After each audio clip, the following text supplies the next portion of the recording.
Welcome to the deep dive. Today, we're really digging into something huge, a major life decision for so many Canadians, buying that first home. Yeah, it's high stakes, often stressful. Exactly. And it's not just about the price tag anymore. We're seeing strategic patience, real financial juggling, and actually a surprising amount of clarity from buyers on what they want. Hmm. We've pulled together data from Q2 2025 that gives us a pretty sharp snapshot of their intentions, what's motivating them, and, the money side of things. Right. And the backdrop here is a market that seems to be, well, stabilizing. Prices aren't soaring like they were. Interest rates look like they're easing a bit. But here's the interesting thing, the paradox, really. We see first-time buyers, they know exactly what they're looking for. I mean, their preferences are super clear, type of house, condition, all that. Yeah, very specific. Very specific. Yet even with market conditions looking, arguably better than a year ago, most are still waiting, holding back. Okay, so that's our mission today then. Let's unpack that delay. Why the wait? And what kind of trade-offs, financial and lifestyle, are people making while they're on the sidelines? Yeah, is this strategy Mm-hmm. or is this something else? And what happens when this big group does decide to jump in? Good question. Let's start with just the sheer number of people thinking about this. The data shows about 13% of Canadian adults are planning to buy their first place in the next 2 years. That's a significant chunk of the population, a huge potential wave of buyers. It really is.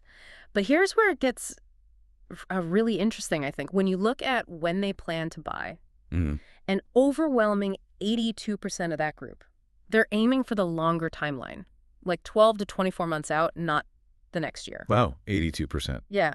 So they're researching, they're planning definitely, but Mhm. they're not exactly rushing out the door. Okay, so that 82%, that really tells the story right now. And the why behind it, well, it seems pretty clear they're playing a waiting game, strategically. How so? They're essentially betting on interest rates. They see rates might trend lower, maybe further cuts are coming. So they figure, why lock in now if waiting a bit longer could mean a lower monthly payment? So it's about potential future savings versus locking something in now when prices seem stable. Exactly. They see prices have kind of plateaued, maybe even dipped slightly in some areas. Yeah. So the risk of prices running away from them feels lower right now. They're hoping for that sweet spot, stable prices and lower rates. But isn't that a bit of a gamble? I mean, if everyone, or 82% of potential buyers, are all waiting for the same thing, what happens when they all decide to jump in around the same time? That's the risk. Absolutely. You could create this sudden surge in demand right when they think conditions are perfect. Which could just push prices up again, especially in the more affordable segments they're targeting. Precisely. They're trying to time the market on rates, which is, notoriously difficult. If those rate cuts don't materialize as expected or if they're smaller than hoped. Then they've waited for potentially nothing, maybe even lost ground if prices did creep up slightly. Right. Or they all rush in together and create the very price pressure they were trying to avoid. So, yeah, the patience they're showing now carries its own risk down the road. Okay, let's look at the current market that's making this wait seem feasible. Q2 2025 data. The national aggregate price hit $826,400. But year over year, that's only up 0.3%, basically flat. Negligible increase. And even quarter over quarter, prices actually dipped slightly, down 0.4%. So that really backs up the idea of stabilization, doesn't it? It absolutely does. That lack of strong upward pressure is key. It gives buyers the confidence, or maybe the perceived safety, to wait. In the past, waiting often meant prices just kept climbing out of reach. Right. Today, waiting feels like it might actually lead to a better deal, mainly on the financing side. And we see this mixed picture reflected in what agents are reporting too. What are they saying? Well, about 36% said they saw more first-time buyer activity. But then 25% said things were pretty much unchanged. So not exactly a floodgate opening, more like a slow trickle, very cautious. Exactly. A cautious crawl, not a stampede. Okay, so while they're waiting, strategically or not, they're definitely honing in on what they want. Let's pivot to that. What are these future buyers actually looking for? Yeah, what's the dream home profile? Well, get this. The classic detached dream is still incredibly strong. Almost half, 49%, prefer a single-family detached house. Wow, even with the affordability crunch. That's persistent. It really is. Despite knowing detached homes are generally the priciest option, that desire for space, maybe a yard, it's not fading easily. And that preference forces other priorities, right? Like what else is crucial beyond just the type of house? Well, the number one non-price factor, according to the data, is finding a home that's move-in ready. Ah, that's a huge indicator. Move-in ready. That tells you a lot about their financial situation, doesn't it? How so? Well, think about it. If you've stretched absolutely everything you have just to scrape together the down payment, Right. you likely have zero extra cash or maybe zero appetite for the risk of taking on immediate repairs or renovations. You need cost certainty from day one. No surprises. That makes total sense. The down payment hurdle is so high. The idea of needing another, say, $20 K for a new roof right after moving in is just not feasible for many. Exactly. Predictability is key. And we also see this interesting trade-off happening between lifestyle and location.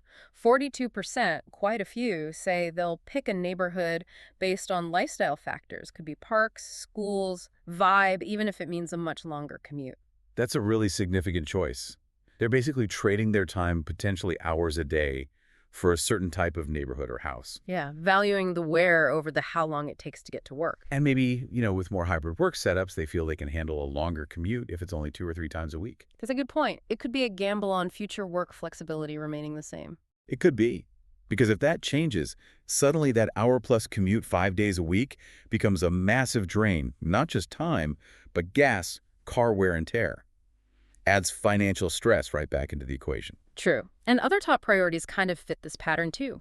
People want outdoor space. They want to be near amenities. So space and convenience are high on the list. Which often pushes them further out, hence the commute trade-off, especially if they still want that detached home. Right. It's all connected. And look, the gap between dreaming and doing is pretty clear in their actual actions right now. Over half are researching neighborhoods, almost half are browsing online listings. The research phase is very active. Okay, so lots of looking. Lots of looking, but actual boots-on-the-ground activity, much lower. Yeah. Only about 19% has started going to open houses or showings. Yeah. And the same number, 19%, have actually contacted a real estate agent. So much more learning and watching than active buying. Precisely. They're deep in the information gathering stage, but maybe still figuring out that financial piece to make the dream actually happen. Yeah. Which is the perfect segue. Let's talk about the money. If they know what they want, and it's often the pricier option, how are they planning to pay for it? Yeah, the financial reality check. The first big hurdle is obviously the down payment. And the data shows a really interesting split here. Okay. A slight majority, 53%, say they're planning to put down 20% or more. That's the traditional goal, right? Avoid certain extra costs. Right. But that leaves a big chunk who aren't. A very big chunk. 39% plan to put down less than 20%. Okay, maybe we should quickly clarify that for listeners.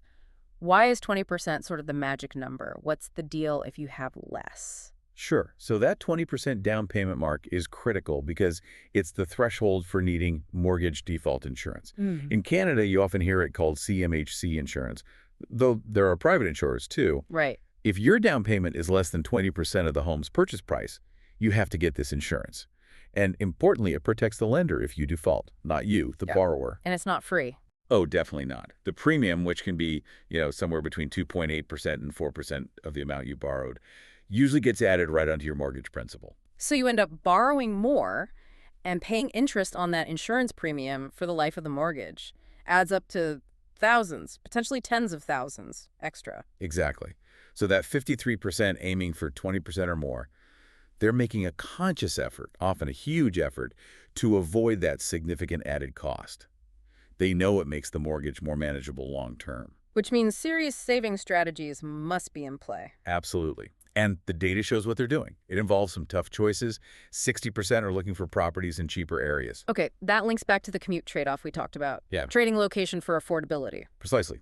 Then you have 40% who are actively downsizing their expectations, maybe settling for a smaller place or fewer bedrooms than they initially wanted. Right. Adjusting the dream. And almost the same number, 39%, are cutting back hard on discretionary spending. We're talking vacations, eating out, entertainment, serious sustained lifestyle cuts. Budgeting rigorously for years, potentially. Years, yeah. And maybe the most telling sign of the financial stretch. Nearly 30% are planning to use retirement or investment savings, things like RRSPs through the homebuyers plan or TFSAs. Wow. Dipping into long-term savings meant for retirement just to get into the housing market now? It really speaks volumes, doesn't it? It's not just delaying fun stuff. It's potentially compromising future financial security for homeownership today. It shows how intense the pressure is. Okay, so if personal savings are stretched to the absolute limit, even raiding retirement funds, that brings us to outside help. And this is where the data reveals something pretty stark about affordability today. Yeah, the reliance on external financial support, it's significant. Get this. 41% of these prospective first-time buyers say they expect to receive financial help from family or friends. 41%. Let that sink in. Almost half. Meanwhile, 51% say they won't get that kind of help. It really highlights a massive divide, doesn't it? For nearly half the market, getting that first home isn't just about their own earnings and savings anymore. It's absolutely critical. That 41%. For many of them, that family help is the bridge. It might be what gets them to that 20% down payment threshold, or helps them avoid the highest insurance premiums, or maybe just makes the purchase possible at all. So entry into the market is increasingly tied to, well, having family who can help, intergenerational wealth. That's exactly what it points to. Their ability to buy is linked to their family's financial capacity. And when we look closer at the kind of help they're getting, it's not always just a straightforward gift. The data breaks it down. Right. There are different ways this support happens. Can you walk us through that? Like, what's the difference for the buyer, and maybe the family too, between getting a loan versus having a cosigner? Sure. They're quite different. So among those getting help, about 27% said they're receiving it as a loan. Meaning they have to pay it back. Correct. It's still debt for the buyer, though probably with, much better terms than a bank loan. But compare that to the 28% who are getting a cosigner. What does that involve? A cosigner is someone, usually a parent, who signs onto the mortgage with the buyer. They are legally on the hook for the entire mortgage debt if the buyer can't make the payments. The bank goes after the cosigner. Immediately. Their own credit is impacted. Their assets could be at risk. It's a much, much bigger commitment and risk for the family member providing the help. Okay. So loan means repayment obligation for the buyer. Cosigner means direct liability for the family member. What else? Well, there's the outright gift. 29% expect a lump sum with no repayment needed. That's the classic bank of mom and dad gift. Right. But interestingly, 26% expect help covering the monthly payments. Oh, wow. So not just help getting in the door, but ongoing help staying there. Exactly. It's not a one-time boost. It's potentially years of financial linkage and reliance between the buyer and their family just to manage the carrying costs. It really underlines that the affordability challenge extends well beyond just the down payment. That's profound. It really paints a picture of a market splitting in two. You have one group managing through intense personal sacrifice and saving, and another, almost equally large group, whose ability to participate at all hinges entirely on whether their family has the resources and the willingness to step in. It's a stark reality of the current market. So if we boil it all down for you listening, the key things we're seeing are, number one, high intent to buy, but most are playing a calculated waiting game, hoping for lower interest rates, even with the risk that involves. Okay, wait and hope. Number two, the dream home is still, for many, that detached, move-in ready property, even if it means making big compromises elsewhere, like accepting a really long commute. Right, lifestyle trade-offs. And number three, getting the finances together is incredibly tough. It involves deep saving strategies, sometimes using retirement funds, and for almost half the market, relying heavily on various forms of family financial support. The barriers are significant. So putting it all together, what we have is a group of buyers who are really informed, they're strategic, they're being incredibly patient, but at the same time, they're making these huge lifestyle bets, banking on work flexibility, draining future savings just to reach the goal. They're dedicated, no doubt, but the path demands some pretty extreme financial maneuvering. It really does. And maybe we can leave you with this thought to mull over. If close to half of all first-time buyers now need financial help from family gifts, loans, cosigners, payment helper, what does that tell us about what market accessibility even means today? Is homeownership becoming less about personal achievement and more about inherited advantage? And what could that mean long-term for wealth distribution across Canada? Something to think about.